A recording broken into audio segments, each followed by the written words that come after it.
დღევანდელ ვიდეო გაკვეთილში გასწავლით ძალიან მარტივი პეიზაჟის დახატვას. პირველ ეტაპზე ჩემს sketchbook-ზე დავაკრავ საკანცელერიო სკოჩს, რომელიც დამეხმარება შევქმნა ერთგვარი ჩარჩო. როგორც მიხვდით, დღევანდელ პეიზაჟს დავხატავ გუაშის საღებავით. ეს პეიზაჟი გამოდის თან ძალიან ლამაზი და თან ძალიან მნიშვნელოვანია და ბევრი ინფორმაციას მიიღებთ პერსპექტივის შესახებ. პირველ ეტაპზე მოვნიშნავ მთებს ფანქრით.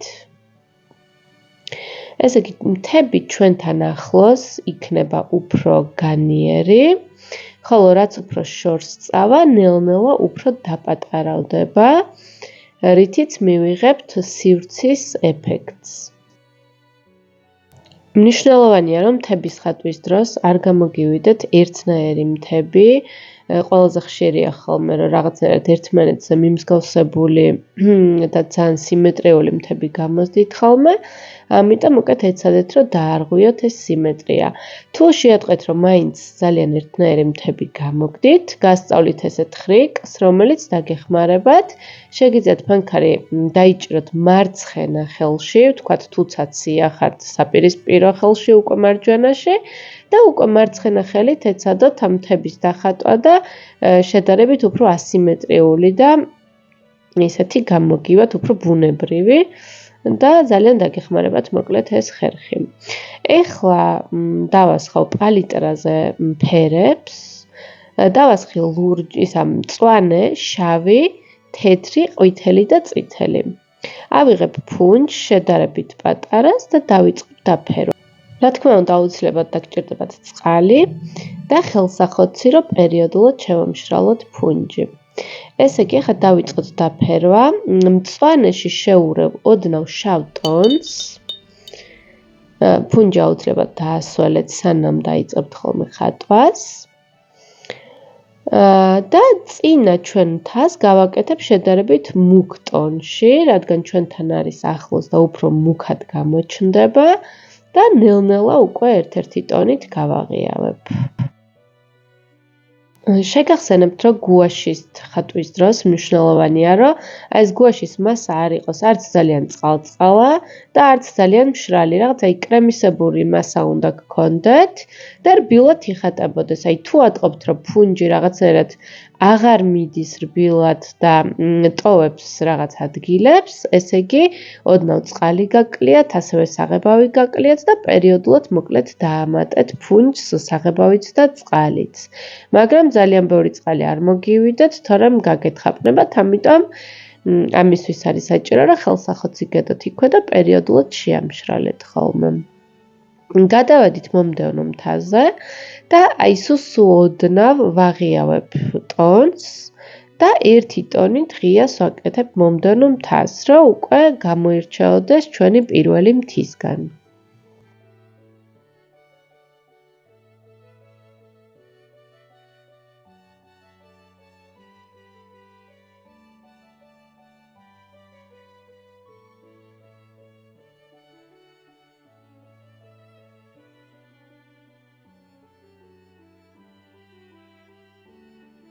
ვიდეოს არ ვაჩქარებ, რადგან დააკვირდეთ, რამდენად ნელა ვმუშაობ, ასევე დააკვირდით თვითონ ფუნჯის მოძრაობას, როგორ ფრთხილად ვმუშაობ, რომ ის ზოლები, რაც გავაკეთებ ფანქრით, სულ არ გადამეფაროს და დაახლოებით იმ კონტურებს გავყვე, რაც მომხაზე თავიდანვე.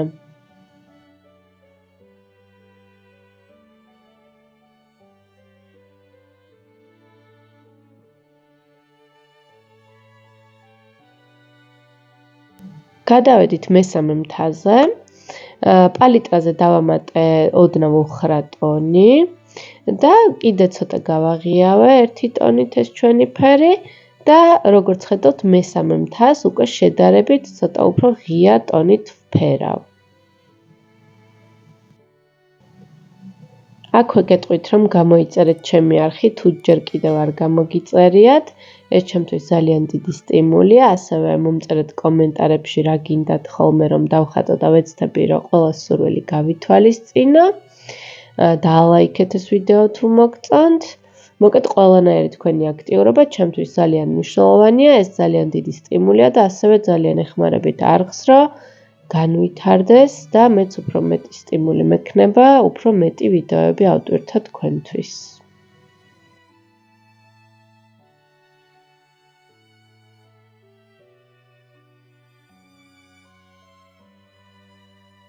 ამ მთის ხატვის დროს თქვენ მაგალითად შეგიძლიათ ეს მწვანე ტონი შეცვალოთ და გამოიყენოთ ნებისმიერი სხვა ტონი, მაგალითად ლურჯი ან ყავისფერი ან წითელი, მოკეთ ნებისმიერი ფერი და ის ფერი გააღიავოთ უკვე ერთ-ერთი ტონით, მიიღებთ იგივე ეფექტს.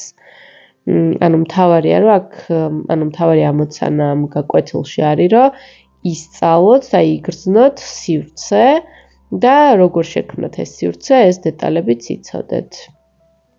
მე უბრალოდ რაღაცნაირად მომიდა, რომ მწვანე გამეკეთებინა და ამიტომ გავაკეთე მწვანე ტონი.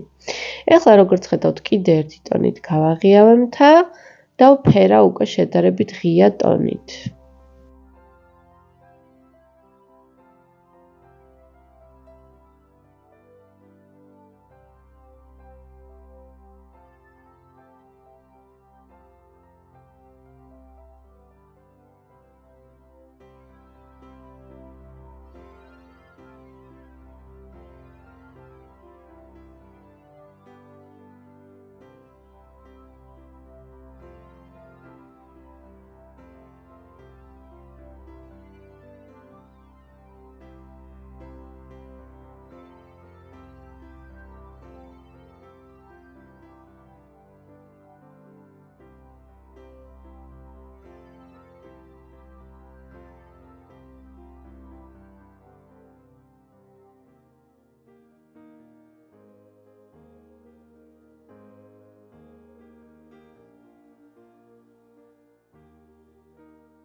მწვანე ტონალობიდან უნდა გადავიდე ახლა ცოტა მოვარდისფრო ტონალობაზე, ამიტომ კარგად გავრეცხავ ფუნტს და დავიწყებ უკვე უფრო ღია და ცოტა თბილი ტონის შექმნას. როგორც ხედავთ, ყვითელს დავამატე ოდნავ მოვარდისფრო წითელი, ასევე დავამატე თეთრი და მომდევნო ფერს ვაკეთებ აი ესეთ თბილ ფერს.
ეხლა კიდევ უფრო გავაღიავებ და გავავარდისფრებ ფერს, რადგან ბოლო მთა არის და ყველაზე მკრთალი იქნება და შემდეგ გადავალ უკვე ცის დახატვაზე.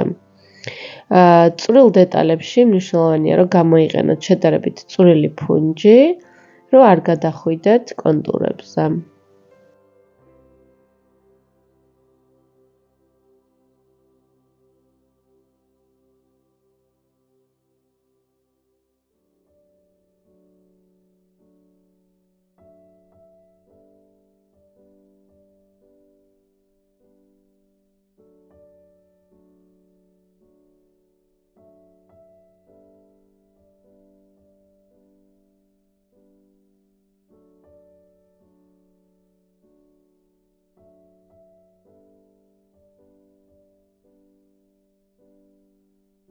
ეხლა გადავიდეთ ცის დახატვაზე.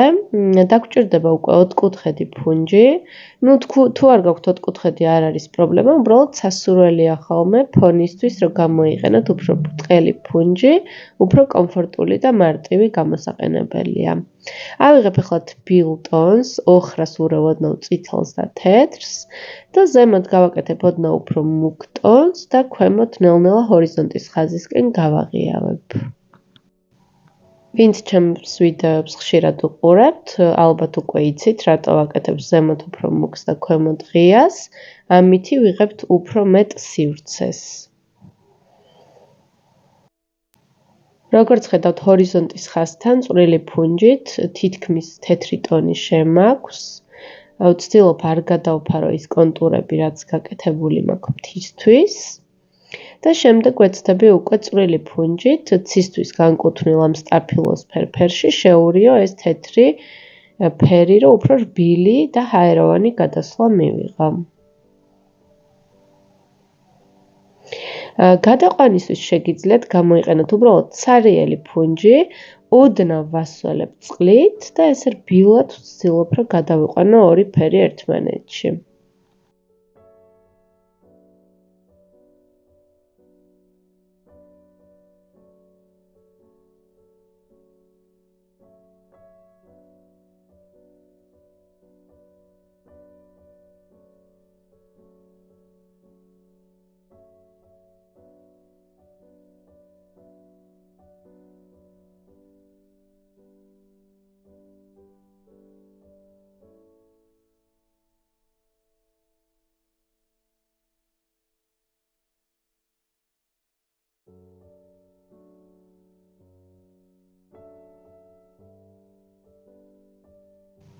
როგორც გითხარით, სველი ფუნჯით ვაკეთებ ამ გადასვლებს, მაგრამ აი ესე წყალში რომ ჩაყავთ ფუნჯს და დაასველებთ, შემდეგ ოდნავ შეამშრალეთ ხელსახვეწე, რომ ძალიან სველი არ გამოგივიდეთ, თორე რაღაც გუბესავით კეთდება ხოლმე და შემდეგ უკვე ლაქები უჩნდება ნახატს. ამიტომ ეცადეთ, რომ ფუნჯი თან სველი იყოს, მაგრამ არც ისეთი, რომ თქვათ წვეთებს ტოვებდეს ნახატზე. ეხლა გადავალ უკვე მეორე ტონზე და ესე იგი დავიწყებ აი პირველი მთის უფრო მეტად გამოკვეთას. როგორც ხედავთ, წვრილი ფუნჯი ავიღე, ისევ შავში შევურიე მწვანე ტონალობა და ვეცდები აი ჩვენთან რომელი მთაც ახლოს არის, უფრო დეტალები გამოვყო და უფრო კონკრეტული გავხადო. ამითი ეს მთა უფრო ჩვენთან ახლოს მოვაკიდე, რაც გაამძაფრებს უკვე სივრცის ეფექტს. ესეთ ოდნავ წვეტებსაც უკეთებ, როგორც ხედავთ, თითქოს რაღაცნაირად ხეების ეფექტი ჩანს ახლოდან და უფრო რეალისტურ მთას ემსგავსება. ამ სიმუქეებსაც, რა თქმა უნდა, რბილად შევიყვან უკვე იმ ტონალობაში, რაც მაქვს აღებული, პირველი მთისთვის, რომ ძალიან ესე ზოლად არ დაემჩნეს. იგივეს გავაკეთებ მეორე მთაზეც, ოღონდ მეორე მთაზე ესეთი ძალიან მუქი არ დამჭირდება, ოდნავ ვაღიავებ, იმიტომ რომ მეორე მთა შედარებით უფრო ღია არის და იქაც ვაკეთებ იგივე ეფექტს, აი თითქოს ადგილებში გამოვკვეთავ მთას, მაგრამ დააკვირდით, რომ ესე კონტურებით კი არ გამოკვეთოთ და რაღაც ესეთი რუტინული ერთნაირი კონტური გაუკეთოთ, არამედ აი რაღაცნაირად ადგილებში გაამუქეთ, ადგილებში შედარებით თხელი ხაზი გაუვსვით. ეს დაგეხმარებათ, რომ უფრო საინტერესო და ბუნებრივი მთის ეფექტი მივიღოთ.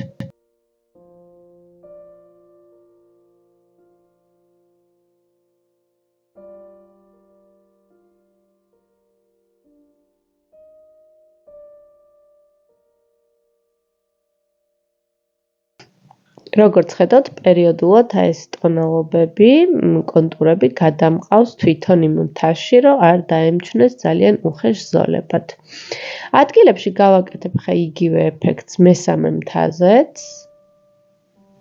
თითქოს უფრო დასრულებულ სახეს აძლევს ეს დეტალები. მაგრამ ძალიან მნიშვნელოვანია, რომ ამ მომენტში გამოიყენოთ წვრილი ფუნჯი, რადგან სქელი ფუნჯით ამ ეფექტს ვერ მიიღებთ.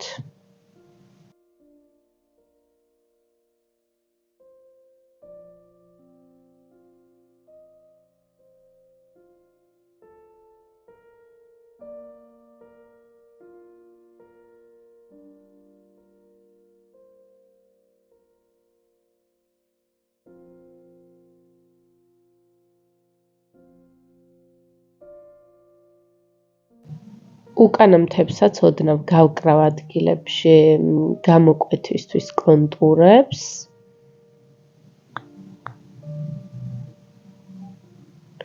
ეცადეთ, რომ ეს უკანა ბოლო ორი მთა ძალიან უხეშად არ გამოკვეთოთ, რადგან ძალიან შორს არის და უფრო ბუნებრივი იქნება, რომ ცოტა ბუნდოვნად ჩანდეს. შეგახსენებთ, რომ ვისაც გინდათ ხატვა უფრო სიღრმისეულად ისწავლოთ, გელოდებით ჩემს ხატვის სტუდიაში, გამოხატეში, რომელიც მდებარეობს ვერაზე ჯანაშიას 4 ნომერში. გამოხატეში გვაქვს როგორც დიდების ჯგუფები, ასევე ბავშვების ჯგუფები და აბიტურიენტების ჯგუფები. დეტალებისთვის მოგწერეთ ჩვენ Facebook-ის ან Instagram-ის გვერდზე. ასევე მომწერეთ დამატებითი კითხვები კომენტარებში. იმედია საინტერესო ვიდეო გაკვეთილი გამოგვივიდა. მომავალ შეხვედრამდე.